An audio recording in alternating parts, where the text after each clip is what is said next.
রাজধানীর তেজতুরী বাজার এলাকায় স্বেচ্ছাসেবক দল নেতা আজিজুর রহমান মোসাব্বির হত্যার অন্যতম শুটার মোহাম্মদ রহিমকে গ্রেফতার করেছে ঢাকা মহানগর গোয়েন্দা পুলিশ ডিবি। চাঁদাবাজি ও দখল বাণিজ্যের কারণে আন্ডারওয়ার্ল্ডের সন্ত্রাসী বিনাশ দাদা ওরফে দিলীপের নির্দেশে এ হত্যাকাণ্ড ঘটে।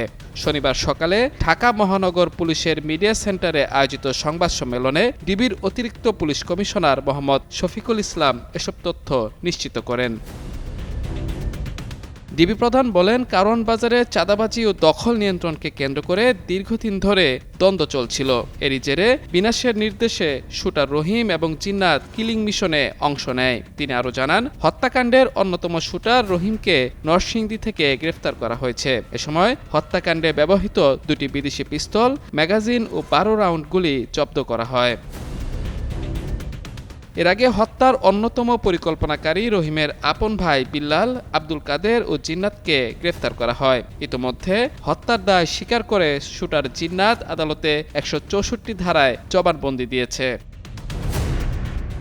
গত 7 জানুয়ারি রাতে রাজধানীর কারওয়ান বাজারে স্টার হোটেলের পেছনে মুসাব্বিরকে গুলি করে হত্যা করে সন্ত্রাসীরা। এ ঘটনায় পরদিন তেজগাঁও থানায় অজ্ঞাতনামা 4 থেকে 5 জনকে আসামি করে মামলা করেন নিহত মুসাব্বিরের স্ত্রী সুরাইয়া বেগম। গোয়েন্দা পুলিশের বর্তমান তদন্তে এটি স্পষ্ট যে রাজনৈতিক পরিচয়ের আড়ালে থাকা অপরাধী চক্র ও আন্ডারওয়ার্ল্ডের যোগসূত্রই এই খুনের প্রধান কারণ।